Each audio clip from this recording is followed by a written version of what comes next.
तुम्हाला माहीत आहे का? दक्षिण भारतात असं एक मंदिर आहे, जिथे अमृतसरच्या सुवर्ण मंदिरापेक्षा दुप्पट सोनं वापरलं गेलं आहे. हे आहे वेल्लोरमधील श्रीपुरम सुवर्ण मंदिर. तब्बल 1500 किलो शुद्ध सोन्याने मढवलेलं हे मंदिर स्थापत्यकलेचा एक अद्भुत नमुना आहे. विशेष म्हणजे हे फक्त सोन्याचे पत्र नाहीत, तर हजारो कारागिरांनी हाताने कोरलेली ही एक कलाकुसर आहे, ज्यासाठी सोन्याचे 15 थर वापरण्यात आले आहेत.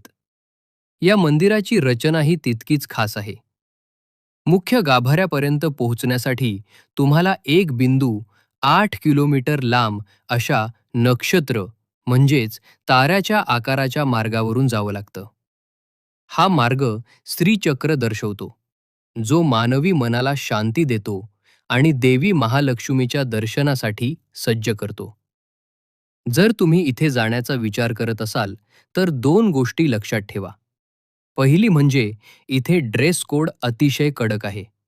त्यामुळे पारंपरिक कपडे घालूनच जा. आणि दुसरी गोष्ट म्हणजे मंदिर परिसरात फोटोग्राफीला सक्त मनाई आहे. त्यामुळे तुम्हाला हा सुवर्ण सोहळा फक्त डोळ्यातच साठवून ठेवावा लागेल. रोज सकाळी 8 ते रात्री 8 या वेळेत हे मंदिर दर्शनासाठी खुलं असतं. मग कधी प्लॅन करताय वेल्लोरची ही ट्रिप?